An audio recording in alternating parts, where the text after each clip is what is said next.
Our nation mourning the loss of Senator John McCain while honoring his decades of service to the country. Here with her thoughts on this, Sandra Smith, co-host of America's Newsroom, who is filling in this morning as the host of Fox News. Welcome to the show.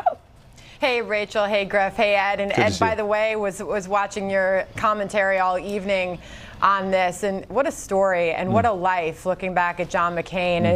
It's been a real pleasure to do so, to hear about his amazing career this morning and last night, and looking back at all of those moments that made John McCain the senator that we grew to know in his later years, and where he came from. 23 years in the U.S. Navy, presidential candidate, obviously long-serving senator, and our thoughts and prayers are with his family this morning. And you're going to have Kelly Ayotte and John Kyle, a couple of his former colleagues, in the Senate as you fill in on Fox News Sunday this morning. People will see that all across the country, and then later, of course, on Fox News Channel. What do you want to hear from them? Because, as you say, a lot of tributes are pouring in. This is a time of great division in the country, as you know, Sandra. You do this every day as you interview people and you go through the news, and it seems very difficult to bring people together. But in his final Senate speech, John McCain talked about how it's not perfect, but America is a place where we try to settle our differences peacefully.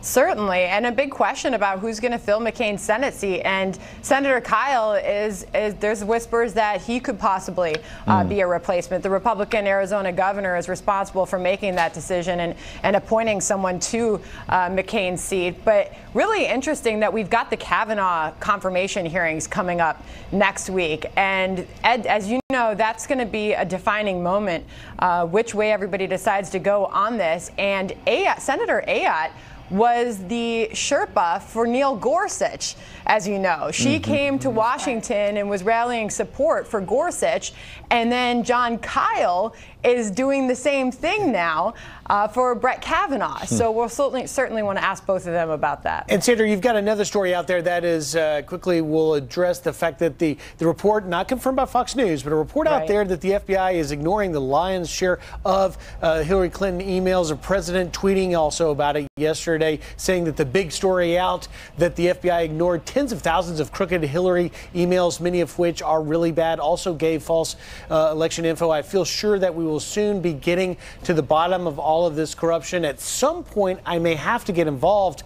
So we don't know what that is. Well, but that was the key line in the president's tweet, right? At some point, I may have to get involved. And he seems to be going off of this report that cites a technical glitch for why the FBI may have not seen not just thousands, not just tens of thousands, but hundreds of thousands of Hillary Clinton's emails. So big question as to what the president is suggesting he may do about that. So we'll see. Yeah. So you got Corey Lewandowski, I believe, and others talking about that.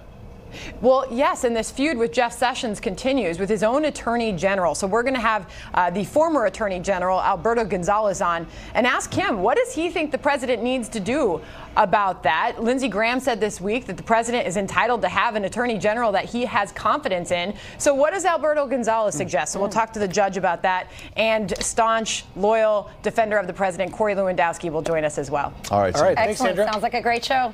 Good luck. Sandra. Appreciate you stopping in. Thank you. The DNC now limiting superdelegates. So will this actually fix the problem for Democrats in 2020? Bernie Sanders wishes maybe they fixed it 4 years ago. That's right. Plus, Governor Mike Huckabee is here live coming up.